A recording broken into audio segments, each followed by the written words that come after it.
A questão aqui é o período colonial, né?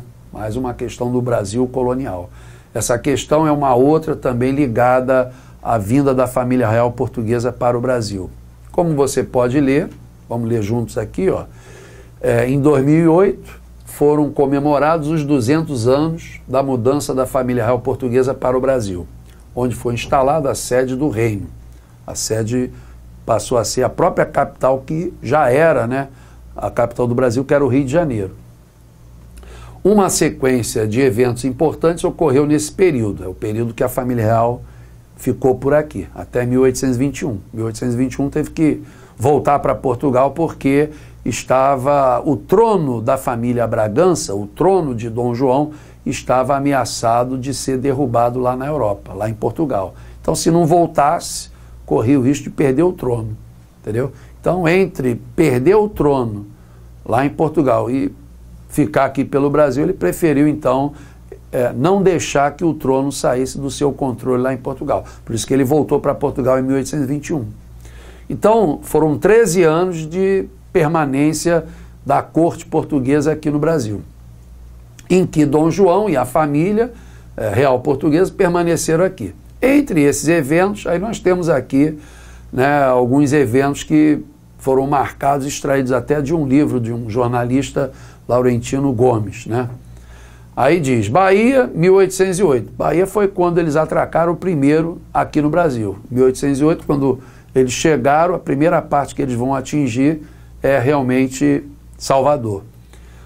Então, parada do navio que trazia a família real portuguesa para o Brasil sob a proteção da Marinha Britânica. Isso comprova, né, que a Inglaterra já começava a exercer uma forte influência, não só sobre o reino português agora aqui no Brasil, como também sobre o próprio Brasil, né? E essa proteção era decorrente de um temor, né, que durante a viagem pelo Oceano Atlântico poderia acontecer algum tipo de uma ação da Marinha Francesa. Por isso que a Inglaterra se comprometeu em dar essa proteção a toda a corte que vinha para cá. No Rio de Janeiro também, no mesmo ano, foi quando a família, depois que sai de Salvador, ela vem para cá, né? E aqui no Rio de Janeiro ela vai realmente residir por aqui, né?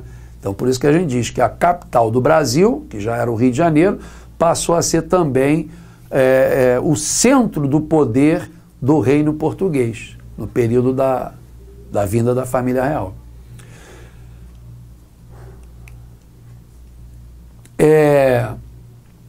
Salvador, 1808, Dom João assina a Carta Régia de Abertura dos Portos. É isso aqui que funciona como um marco, né? É quando o Brasil, na prática, né, em termos econômicos, ele deixa de ser colônia de Portugal a partir dessa abertura dos portos. Por quê? Porque o que alimentava o Brasil como colônia de Portugal era justamente o chamado sistema colonial. Então, Portugal exercia um monopólio na hora de vender aqui e na hora também de comprar produtos daqui. Então, a balança comercial de Portugal com o Brasil era uma balança comercial que era sempre favorável a Portugal. Porque quem vende com exclusividade vende mais caro. Quem compra com exclusividade compra mais barato. Então, era sempre favorável, evidentemente, a Portugal. Mas agora, como a necessidade de manter toda aquela corte que veio para cá, né, e não foi nem 1.000, nem 2.000, né, foram muito mais, uns falam em 5.000, outros falam em 10, outros falam até em 15.000 pessoas que vieram para cá, então tinha que ter recursos. Para obter recursos, entenderam que o melhor era o quê? Era abrir o comércio, as nações amigas. Que nações amigas eram essas? Todas, menos a França. A França era considerada a nação inimiga, afinal foi por causa da França, de Napoleão, que a família real fugiu para cá, né? Então, ele adotou essa medida aqui justamente para ampliar o comércio brasileiro com o mundo.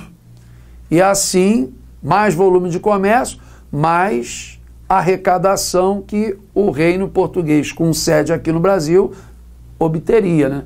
Porque tudo que sai ou tudo que entra tem que pagar uma taxa. Taxa de exportação, taxa de importação, e por isso era necessário aumentar o volume dessas taxas, né? Dessa arrecadação para manter a corte. Por isso que ele adotou a abertura dos portos, quer dizer, o fim do sistema colonial.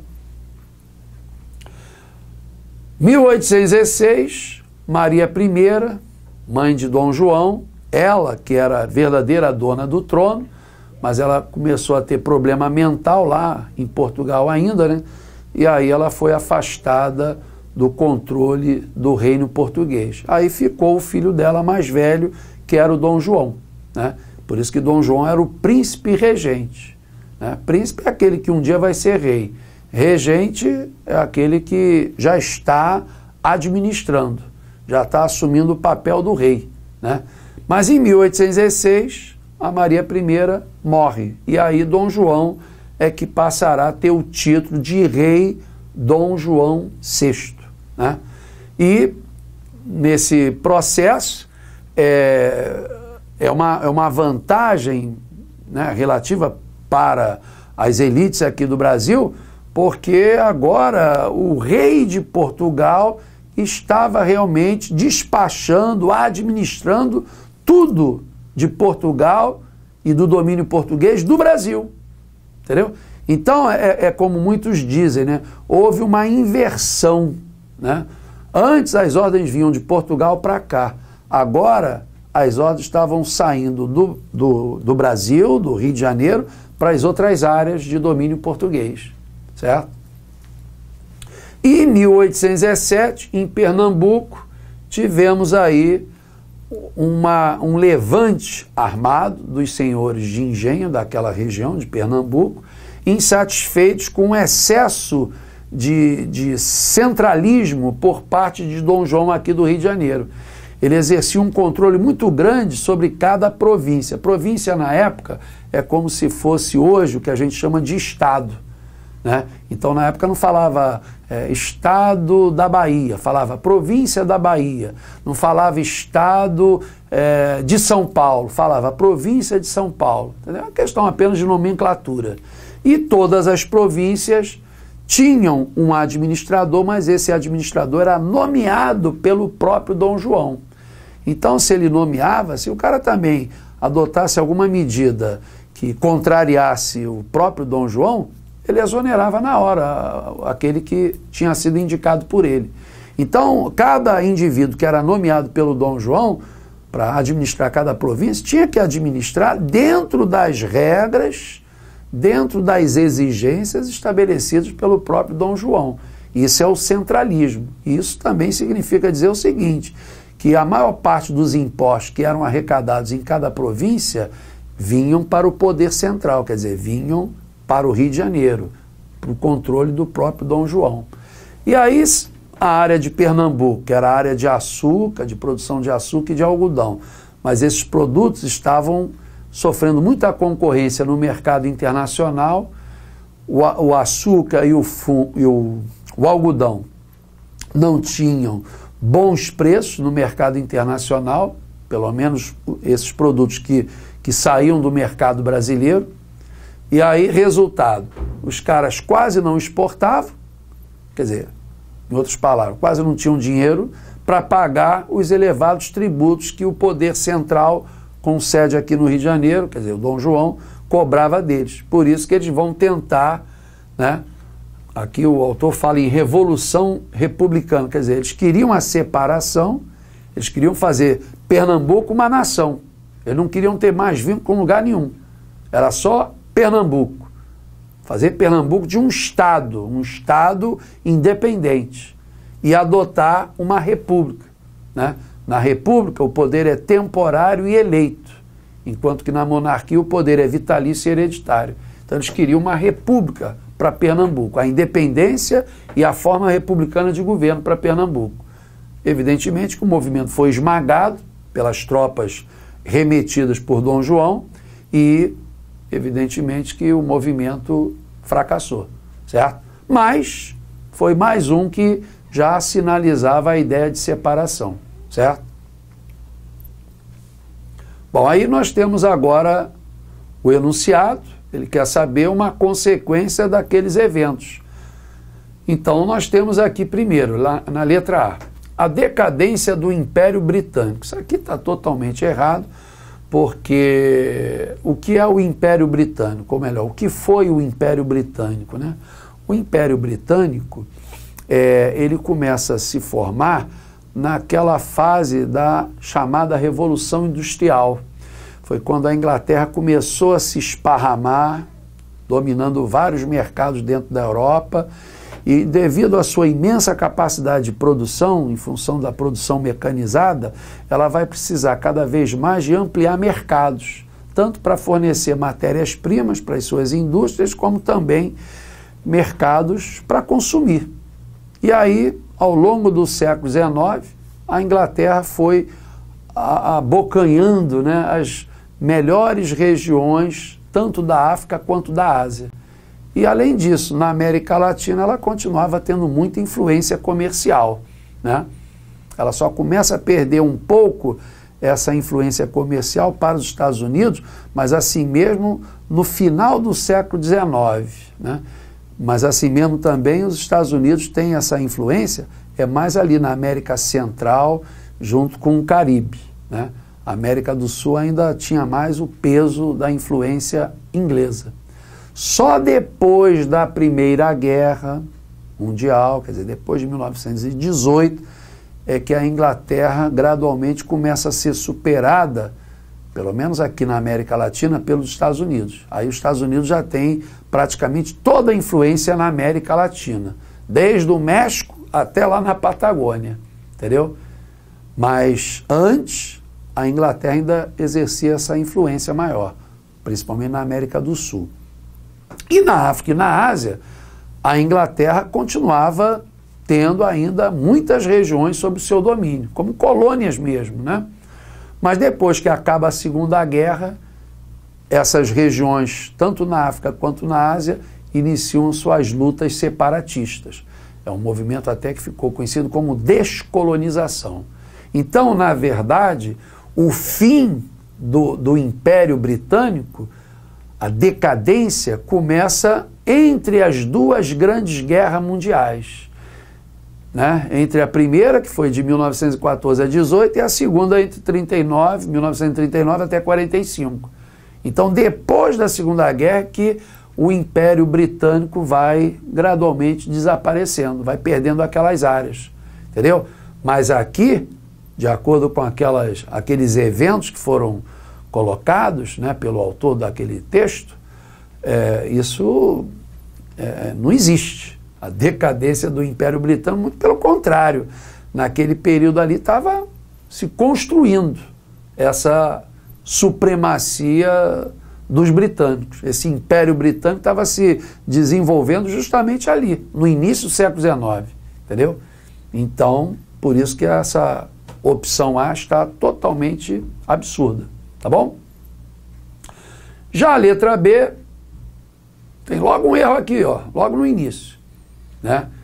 O fim do comércio de escravos no Brasil. Aqui você tem que saber o seguinte: o fim do comércio de escravos no Brasil, e assim mesmo da África para o Brasil, só acontece em 1850. Até uma lei chamada Lei Eusébio de Queiroz. Não esqueça esse nome, Lei Eusébio de Queiroz. Foi essa lei que, em 1850, que o tráfico negreiro foi realmente suspenso da África para o Brasil. Claro que durante um tempo ainda tinha contrabando e tal, mas depois de 1856 você não vê mais relato, né, em balança de comércio, a prática do comércio, né, da escravaria. É mais ou menos a partir de 1856 que ainda mostra alguma coisa, uma entrada ainda muito pequena. Depois não vai ter mais. Então a Lei Eusébio de Queiroz, ela realmente acaba com esse comércio da escravaria da África para cá, para o Brasil. Agora, o comércio interno, isso vai continuar, né? Porque você vai ter, por exemplo, região do Nordeste, em decadência econômica, muitos fazendeiros que tinham a mão de obra escrava e era uma mão de obra já excedente, né?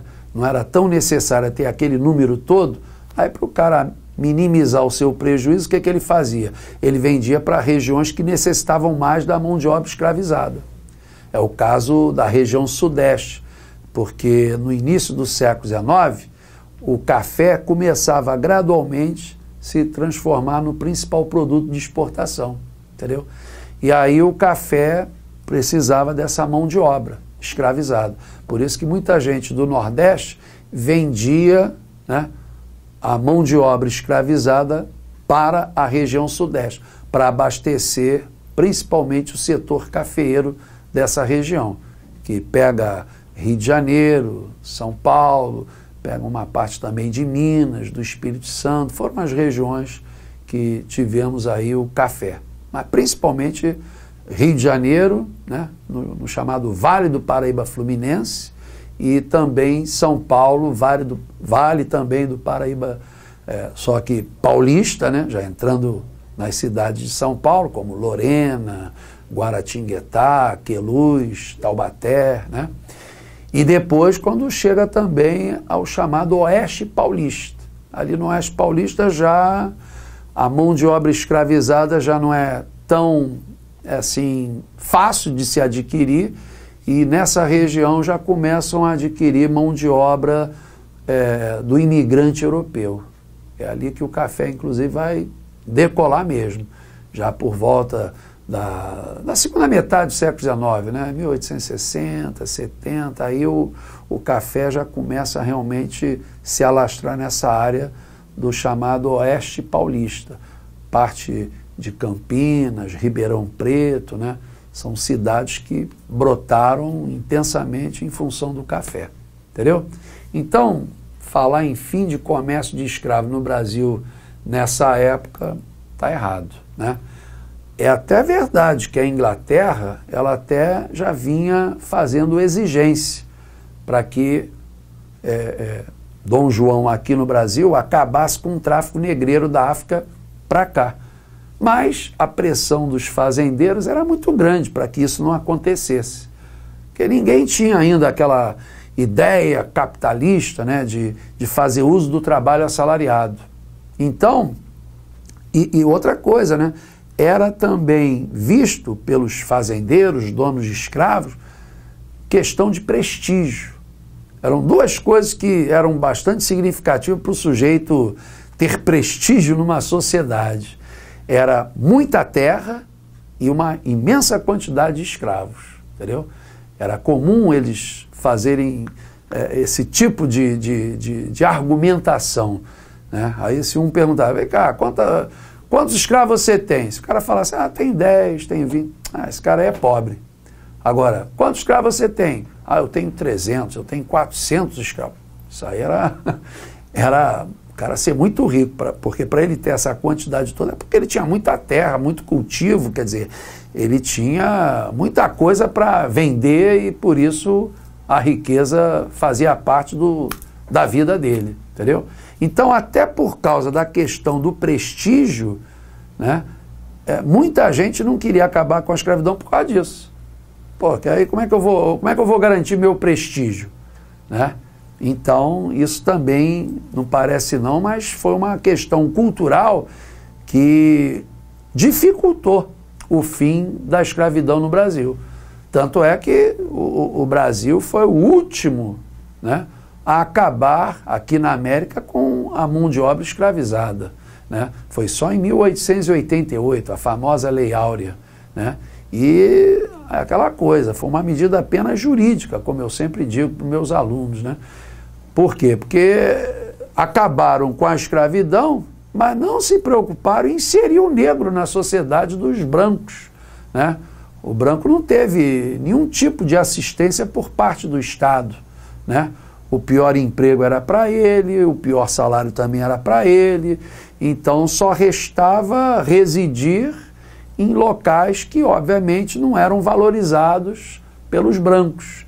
E aí o que sobrava? Geralmente áreas elevadas, os morros, né?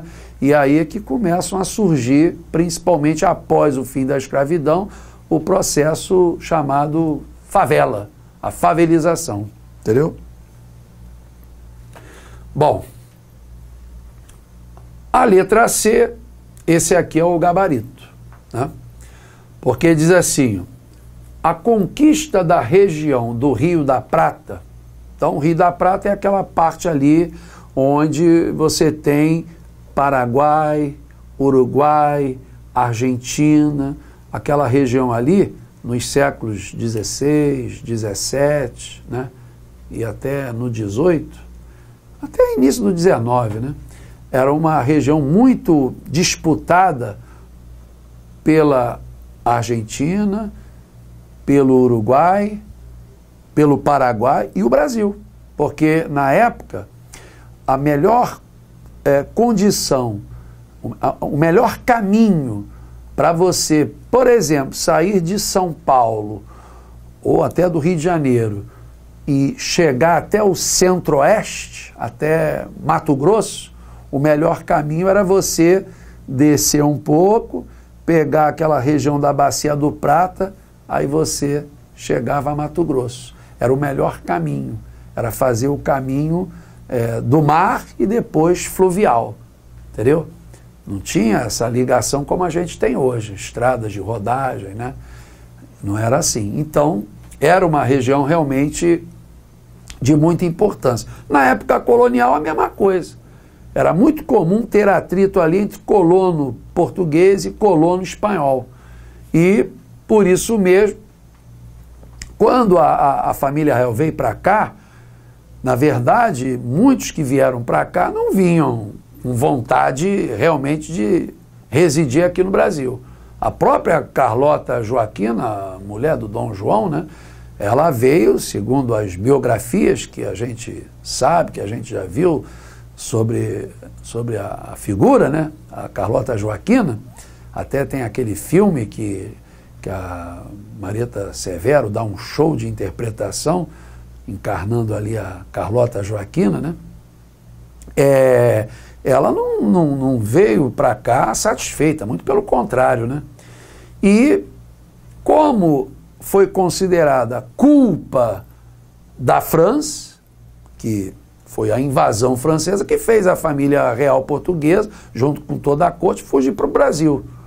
E além disso, a França, com as tropas de Napoleão, para chegarem até Portugal, né? É tudo área de fronteira, então as tropas saem da França entram na Espanha e da Espanha chegam lá em Portugal. Então houve, né, uma aliança, como diz aqui, entre Espanha e França de Napoleão, para que as tropas de Napoleão chegassem em Portugal. Então, em represália, como diz aqui, quer dizer, em protesto a esse pacto da Espanha com a França para invadir Portugal, e por isso a família real portuguesa fugiu para o Brasil, aí eles acabam ordenando uma invasão àquela área, a Bacia do Prata, entendeu? E isso, com certeza, é um dos eventos que tem como consequência tudo aquilo que já foi colocado no contexto ali, né? A ocupação portuguesa daquela região sempre teve atrito na área e mais uma invasão naquela região do Prata que, com o tempo, provoca mais conflitos e já com essa operação ali já vai também fazer mais uma guerra na região. Mas foi a resposta que Dom João deu a esse favorecimento que a Espanha concedeu à França, de Napoleão. Então, por isso que isso aqui é um evento, consequência daqueles relatos colocados no contexto anterior que a gente viu, entendeu? Por isso, então, que letra C.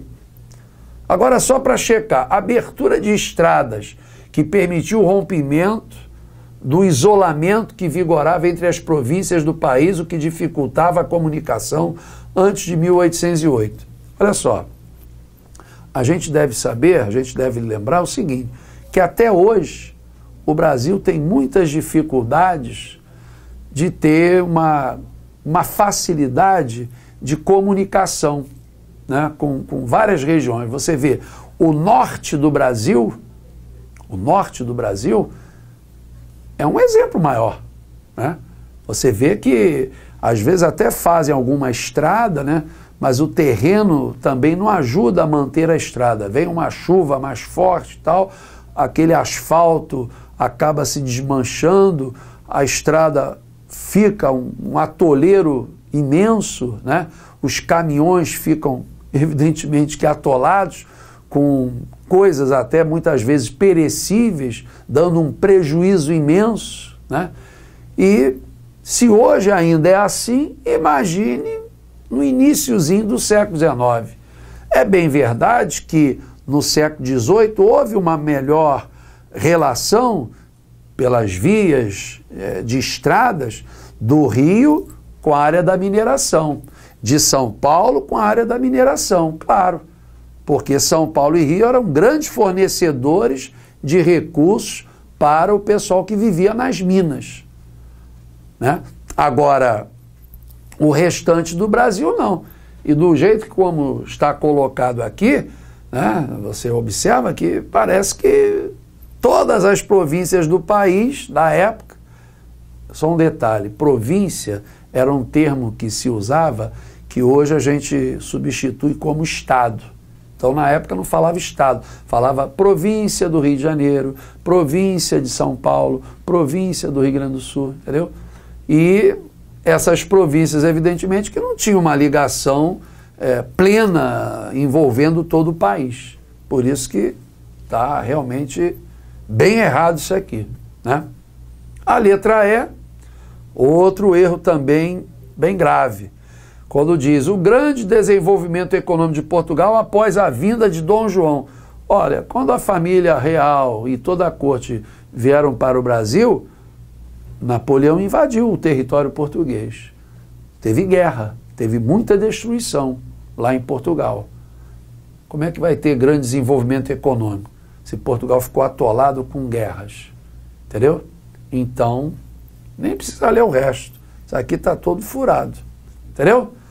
Então, fiquemos por aqui. Na próxima, teremos mais viagem pela história através das questões do Enem. Um abraço.